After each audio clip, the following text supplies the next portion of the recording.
No dia em que completei 27 anos, descobri que minha família inteira viajou para a França, sem mim. Eu só percebi quando vi as fotos deles sorrindo em frente à Torre Eiffel, postadas nas redes sociais. Quando questionei o motivo, meu pai respondeu publicamente: "Não queríamos perder tempo com uma palhaça igual você." Aquilo me destruiu por dentro, e me libertou ao mesmo tempo. Eu respondi que aquela palhaça não pagaria mais nada para eles, e foi aí que tudo começou a ruir. O que eles não sabiam é que, sem o meu dinheiro, o castelo de mentiras que construíram desabaria. 9 dias depois, as ligações começaram, primeiro com desculpas, depois com desespero. Mas o que veio depois foi ainda pior. E eu garanto, se você acha que já viu histórias de traição familiar, espere até ouvir o que aconteceu quando a verdade veio à tona. Olá, seja bem-vindo ao canal Histórias Surpreendentes. Curta e se inscreva nesse canal, aproveite e ative as notificações. Comente aqui de qual cidade você está assistindo, vou adorar saber e deixar um coração no seu comentário. No dia em que completei 27 anos, acordei com uma sensação estranha. O sol entrava pela janela do meu apartamento em Belo Horizonte, e por alguns segundos, acreditei que aquele seria um dia comum. Eu tinha preparado cada detalhe da minha comemoração de algo simples, mas especial. Reservei um salão charmoso em um rooftop no centro, com flores em tons de pêssego, velas, e uma vista linda da cidade. 120 pessoas confirmadas, amigos de infância, colegas de trabalho, alguns ex-professores e até a minha antiga chefe, que vinha de São Paulo só para estar lá. Tudo estava pronto. Tudo, menos minha família. Enviei os convites com antecedência. Minha mãe respondeu com um "vamos ver", meu pai mandou apenas um joinha e minha irmã, Lara, visualizou e ignorou. Não estranhei tanto, nossa relação sempre foi fria. Desde adolescentes, ela me tratava como se eu fosse um peso. Eu trabalhava desde cedo para ajudar em casa, enquanto ela vivia mudando de curso e pedindo dinheiro emprestado aos meus pais, que sempre diziam que eu não precisava de atenção, porque era responsável. Mesmo assim, eu os convidei. Família é família, pensei. Na quinta-feira à noite, 2 dias antes da festa, entrei nas redes sociais por acaso. E foi lá que vi uma foto do meu pai, no aeroporto de Guarulhos, segurando uma taça de espumante com a legenda: "Enfim, França, aqui vamos nós." Achei que era brincadeira. Mas conforme atualizava a tela, mais postagens surgiam. Minha mãe tirava selfie em frente à Torre Eiffel. Lara marcava um restaurante em Paris. Nenhuma menção a mim, nenhuma justificativa. O coração disparou. Eu reli as legendas, as risadas, os comentários dos amigos deles dizendo: "Aproveitem, vocês merecem." Era como se eu não existisse. Naquela noite, não consegui dormir. A cada vez que fechava os olhos, via a imagem da minha mãe sorrindo com uma taça de vinho enquanto eu, aqui, tentava entender o porquê. Na manhã seguinte, respirei fundo e escrevi um comentário na foto da viagem: "E o meu aniversário?" A resposta veio minutos depois, do meu pai: "Não queríamos perder tempo com uma palhaça igual você." Fiquei imóvel, encarando aquelas palavras como se fossem uma bofetada. "Então essa palhaça não gasta mais um centavo com vocês", respondi. Apaguei o aplicativo, desliguei o celular e fui trabalhar. Ninguém me ligou naquele dia. Nenhuma mensagem, nenhuma explicação. Mas o silêncio não me feriu tanto quanto a clareza, eles nunca me respeitaram. Nos últimos 2 anos, eu vinha pagando parte das contas da casa, cerca de R$ 1.200 por mês, ajudando com a hipoteca, mercado e pequenas despesas. Nunca fiz alarde, nunca cobrei nada. Fiz por amor. Por gratidão. Agora, percebia que aquilo não era amor familiar, era exploração disfarçada. A festa aconteceu mesmo assim. E foi linda. Eu chorei quando entrei e vi o quanto as pessoas tinham se mobilizado para me celebrar. Meus amigos, meus colegas, até uma vizinha idosa apareceu com flores. Todos estavam ali por mim. E, no meio dos abraços, percebi que talvez aquela ausência tivesse sido o melhor presente. Mas 9 dias depois, tudo mudou. As ligações começaram. Primeiro, da minha mãe. Depois, mensagens de Lara, pedindo para conversar sem drama. O que eles não imaginavam é que o que eu havia descoberto naquela semana era apenas o começo. Eu ainda não sabia, mas por trás da viagem à França, existia uma teia de mentiras muito maior do que qualquer humilhação pública, e, quando tudo viesse à tona, eles perceberiam que o desprezo deles custaria mais caro do que qualquer passagem de avião. Os primeiros dias depois da festa foram estranhamente tranquilos. Eu não recebi parabéns atrasado, nenhuma tentativa de contato. Era como se meu comentário na foto tivesse me apagado da árvore genealógica da família. E, por incrível que pareça, aquilo me trouxe paz. Pela primeira vez em anos, acordei sem a sensação de dever nada a ninguém.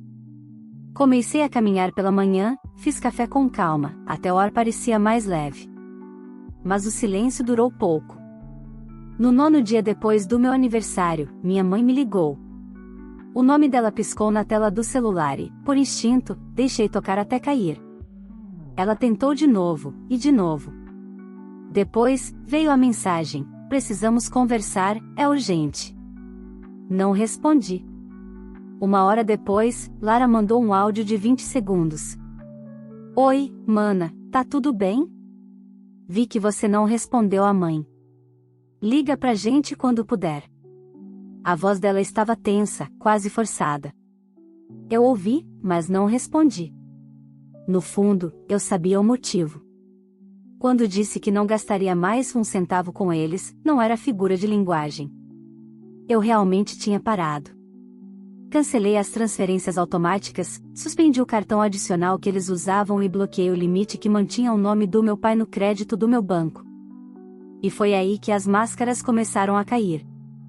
Naquela semana, recebi uma mensagem de uma antiga vizinha: vi seus pais outro dia, estavam desesperados no banco. Aconteceu algo? Respirei fundo antes de responder. Não, só decidi parar de sustentar gente adulta. E então vieram as mensagens deles. Primeiro, a culpa: filha, como você pôde fazer isso com a gente? Foi só uma brincadeira, não era pra tanto. Depois, a negação: você tá levando tudo a sério demais, ninguém quis te ofender. E, por fim, o desespero: o banco tá cobrando, a conta vai atrasar. Você quer ver a gente perder a casa? Eu li tudo em silêncio. Nenhuma palavra de arrependimento, nenhum pedido de desculpa. Só medo de perder o conforto. E foi nesse momento que percebi o que sempre estive tentando negar: eu era a base da estrutura da família, e eles sabiam disso. Meu pai havia sido demitido há quase 2 anos, mas sempre jurava que estava lhe esperando um novo projeto.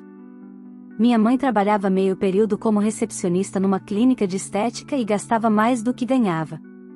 Já Lara, com 24 anos, ainda morava com eles, dizia estar estudando marketing digital, mas o que eu vi eram fotos em cafés e viagens curtas bancadas com dinheiro de não sei onde, agora eu desconfiava de onde. No 11º dia, uma nova ligação. Atendi. Do outro lado, meu pai com a voz embargada: filha, a gente precisa de ajuda. Só este mês. Depois te devolvo. Vocês gastaram quanto na França? Perguntei. Silêncio. Não vem ao caso. Foi um presente da vida, entende? Não, pai. Eu entendo que vocês foram comemorar o meu aniversário com o meu dinheiro. Ele ficou mudo por alguns segundos antes de desligar. À noite, Lara mandou um print, uma solicitação de PIX de R$ 50 com a legenda só para almoço.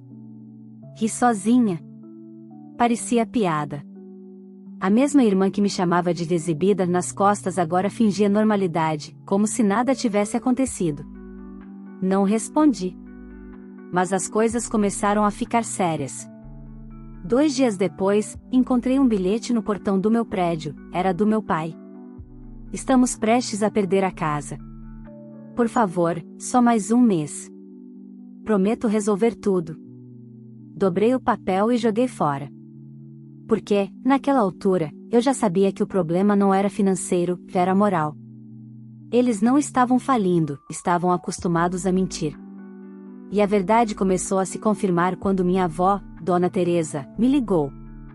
Filha, O que tá acontecendo entre vocês? Seu pai me ligou pedindo dinheiro outra vez. Outra vez. As palavras dela ficaram martelando na minha cabeça. Fui direto ao ponto. Vó, o que a senhora quer dizer com outra vez? Ela hesitou antes de responder. Ah, eu e sua avó do outro lado, a mãe dele, temos ajudado um pouquinho. Ele sempre diz que é emergência, que você não pode ajudar. Coisas assim, meu estômago gelou. Duas idosas sustentando o teatro deles, enquanto eles tiravam foto na Torre Eiffel. Naquele instante, algo dentro de mim mudou. Aquela história de ajuda temporária era, na verdade, um golpe emocional disfarçado de necessidade.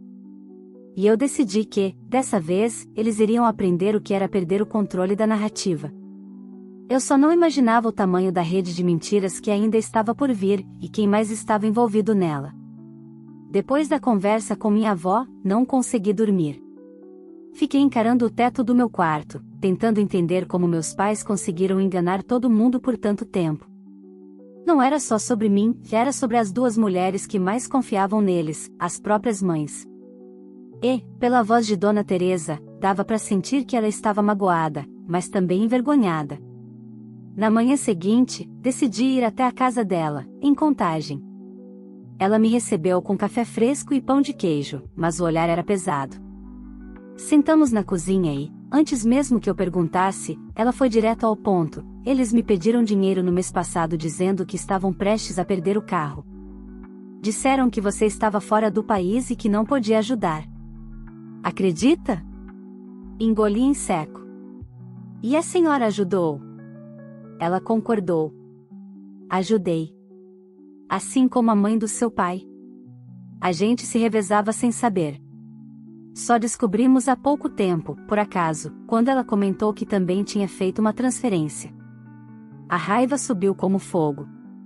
Eles estavam vivendo de mentiras, e ainda usavam o nome da filha ausente como desculpa. Minha avó então me mostrou algo que me tirou o ar, um caderno de anotações. Anoto tudo para não esquecer, disse ela. Folheei as páginas e vi as transferências, datas, valores, justificativas. R$ 200, R$ 300, R$500, pequenas quantias que, somadas, passavam de R$ 15.000 em um ano.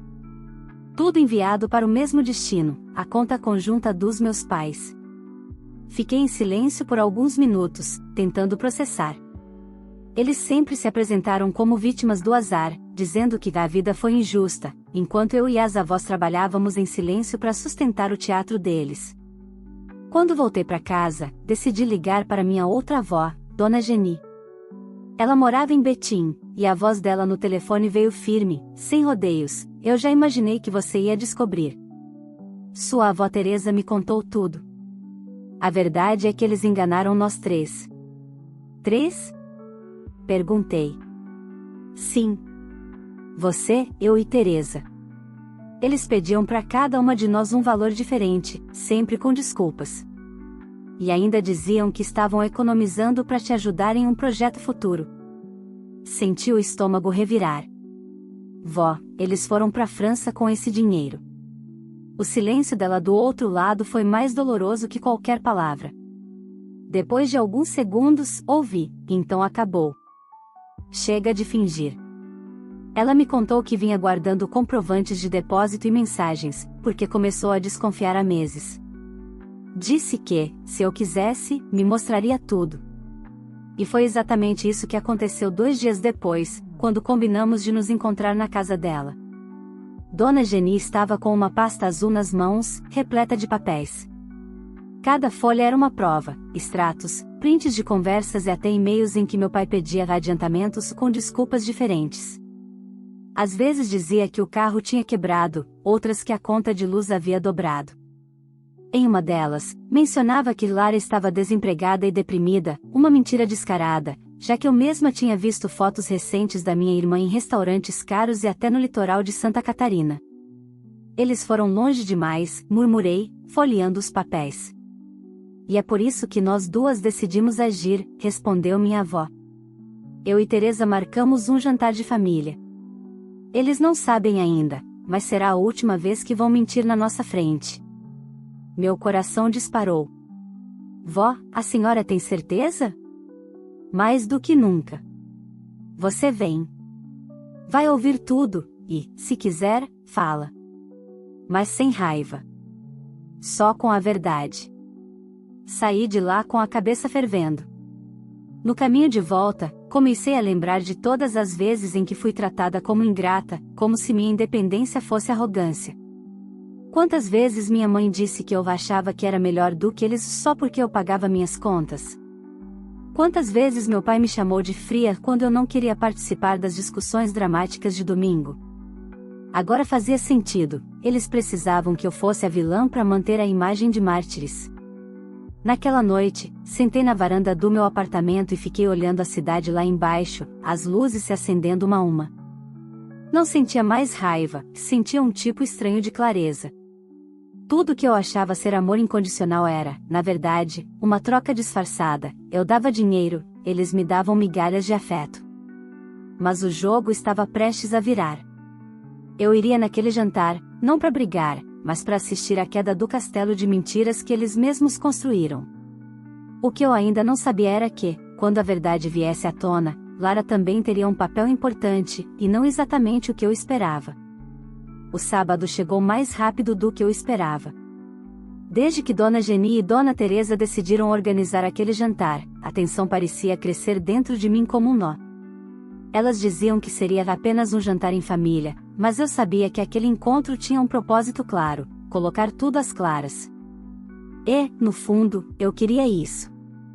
Cheguei à casa de Dona Geni às 6 da tarde. O cheiro de tempero e pão no forno se misturava com um ar de expectativa. As duas avós estavam serenas, mas o olhar de cada uma dizia que a paciência tinha acabado.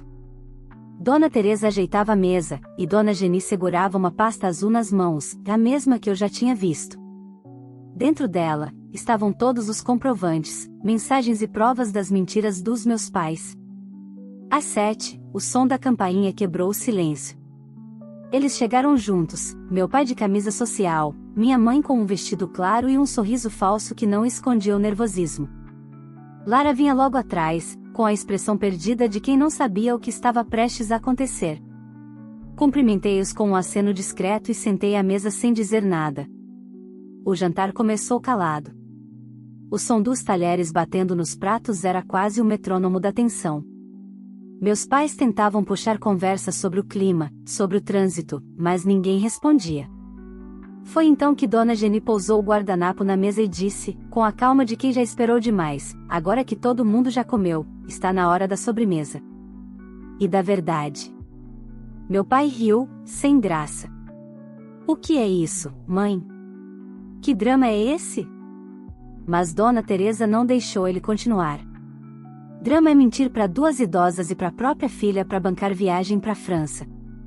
A expressão dele mudou imediatamente. Minha mãe largou o garfo. Do que vocês estão falando? Dona Geni abriu a pasta e começou a ler. Depósito do dia 3 de fevereiro, R$ 700. Depósito do dia 17 de março, R$ 500. Do dia 5 de abril, R$ 900. Tudo enviado para a conta conjunta de vocês. Eu guardei cada comprovante, cada mensagem. E Teresa fez o mesmo.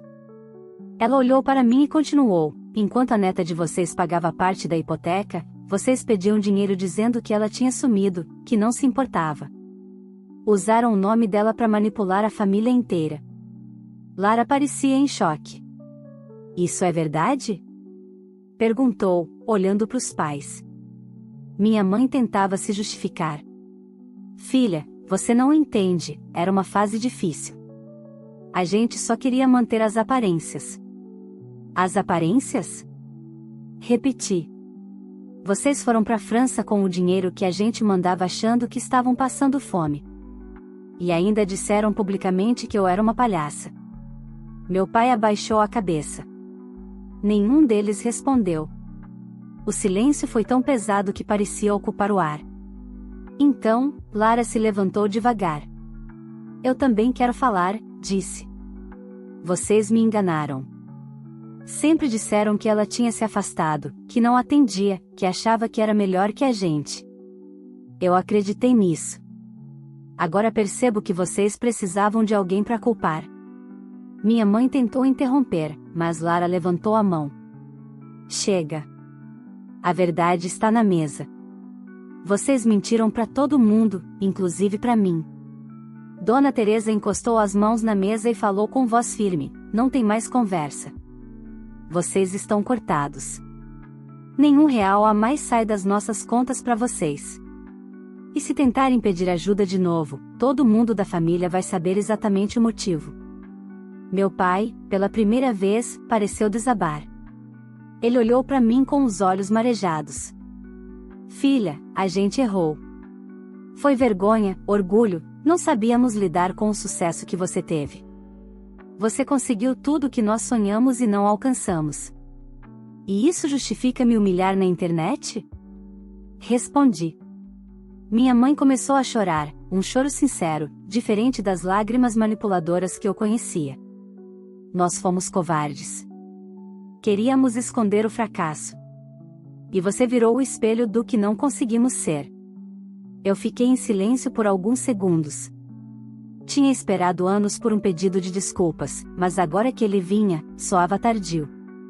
Mesmo assim, não consegui odiá-los. Dona Geni fechou a pasta, como quem encerra um capítulo. Vocês vão ter que aprender a viver sem as mentiras e sem o dinheiro dos outros. E se quiserem recomeçar, que seja do zero. Saí daquele jantar com o coração pesado, mas pela primeira vez, sentindo que as cartas estavam na mesa. Lara me acompanhou até o carro e, antes de eu entrar, disse: eu quero me afastar deles por um tempo. Preciso entender tudo isso. Mas quero me aproximar de você. Concordei. Dessa vez, Lara, só se for para caminhar no mesmo lado da verdade. Mal sabia eu que, nos dias seguintes, a situação ficaria ainda mais grave, e que o arrependimento deles não seria suficiente para o que estava prestes a acontecer. Nos dias seguintes ao jantar, o silêncio da minha família ganhou outro tom. Já não era aquele silêncio arrogante de quem despreza, mas o de quem finalmente entendeu que perdeu o controle. Eu não esperava uma mudança imediata, conhecia meus pais bem demais para isso. Mas, quando o arrependimento é verdadeiro, ele aparece nos gestos, e não nas promessas. E foi exatamente o contrário do que aconteceu. 3 dias depois, recebi um e-mail de uma mulher chamada Carla Menezes. Ela dizia trabalhar em uma agência de eventos em São Paulo e queria me alertar sobre algo constrangedor. No começo, achei que fosse spam, mas abri mesmo assim. O corpo do e-mail era curto: Oi, Mariana. Conheci sua mãe recentemente durante uma entrevista para uma vaga de recepcionista. Ela comentou sobre você. Achei estranho o tom.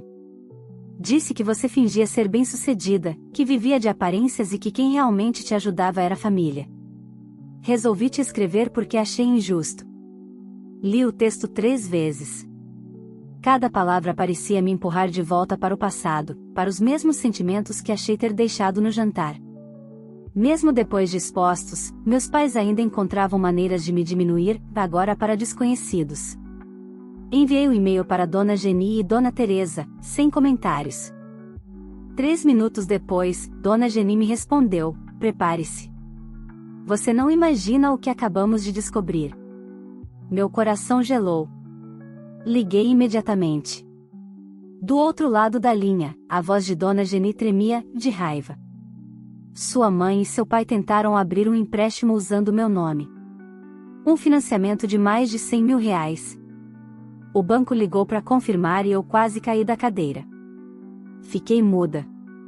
O ar sumiu. Como assim, vó? Sem autorização? Sem nada.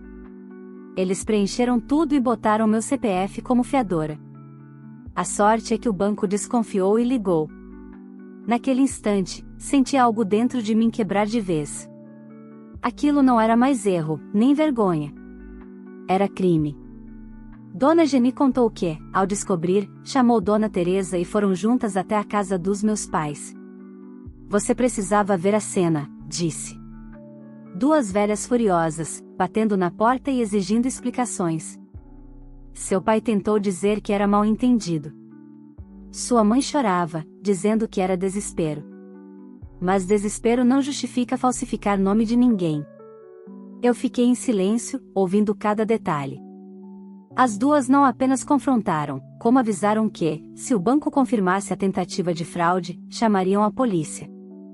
No dia seguinte, a notícia se espalhou entre os parentes. Não por fofoca, mas por iniciativa das próprias avós. Chega de encobrir, disse Dona Teresa. Quem quiser saber a verdade, vai ouvir da nossa boca. Em menos de 48 horas, a família inteira sabia. Meus pais foram cortados de todos os grupos de WhatsApp, os tios pararam de falar com eles e até Lara se afastou. Foi ela quem me ligou 2 dias depois. Eu não sei o que fazer, confessou. Fui na casa deles buscar minhas coisas e encontrei uma pasta escondida no armário da lavanderia. Tinha cópias do contrato do empréstimo e várias anotações com nomes e valores. Eles estavam planejando pegar o dinheiro e dizer que era para investir no negócio. Um negócio? Perguntei, incrédula. Sim. A mãe escreveu de abrir loja da Lara. Senti o chão sumir. Então eles iam usar o nome da avó para financiar um golpe em meu nome. Lara começou a chorar. Eu juro que não sabia, Mari. Eu juro. Eu tô com nojo. Não consigo mais olhar para eles. A raiva e a tristeza se misturaram dentro de mim como nunca antes. Aquela não era apenas a história de pais problemáticos, era uma sequência de escolhas calculadas, frias, pensadas para manipular. Eu percebia, enfim, que nada do que eles fizeram foi por impulso. Era um padrão. Naquele mesmo dia, Dona Geni ligou novamente. Eles perderam o carro. E o banco bloqueou a conta. Vão ter que vender a casa para pagar as dívidas. E o empréstimo? Negado. E registrado como tentativa de fraude. Mas o banco não vai abrir processo se eles quitarem as pendências. Era o começo da queda. E, pela primeira vez, eu não senti culpa. Mesmo assim, à noite, fiquei pensando em tudo. A vergonha pública, as mentiras, a humilhação. E, apesar de todo o dano, havia um pequeno alívio em saber que a verdade finalmente tinha vencido. Na semana seguinte, recebi uma nova mensagem de Dona Teresa. Domingo, almoço na minha casa. Só nós, as meninas e, eles pediram para ir também. Fiquei olhando para a tela por um tempo. Não sabia se era coragem ou desespero que fazia meus pais quererem me ver de novo. Mas uma parte de mim precisava encerrar tudo da forma certa. Respirei fundo e respondi, eu vou. Mas não prometo perdoar. E, sem perceber, aquele simples eu vou foi o início do fim, o momento em que toda a verdade, a culpa e o arrependimento se encontrariam na mesma mesa pela última vez. O domingo amanheceu com um céu nublado, daqueles que parecem combinar com o peso das emoções que a gente carrega. Coloquei um vestido simples, prendi o cabelo e fui até a casa da minha avó Teresa, onde o almoço estava marcado. No caminho, pensei em voltar. Não porque eu tivesse medo, mas porque não sabia o que poderia sentir ao olhar para meus pais novamente. Quando cheguei, vi Dona Geni e Teresa conversando na varanda, serenas como sempre. Lara estava na cozinha, ajudando a arrumar a mesa. Ela me olhou e sorriu de leve, um sorriso tímido, mas sincero. Havia algo diferente nela, talvez fosse o alívio de quem finalmente enxergou a verdade sem precisar se esconder. Eles já estão aqui? Perguntei. Sim, respondeu Teresa. Chegaram cedo. Disseram que queriam falar antes de todo mundo comer. Meu coração acelerou. Entrei devagar. Meus pais estavam sentados lado a lado, com as mãos entrelaçadas sobre a mesa.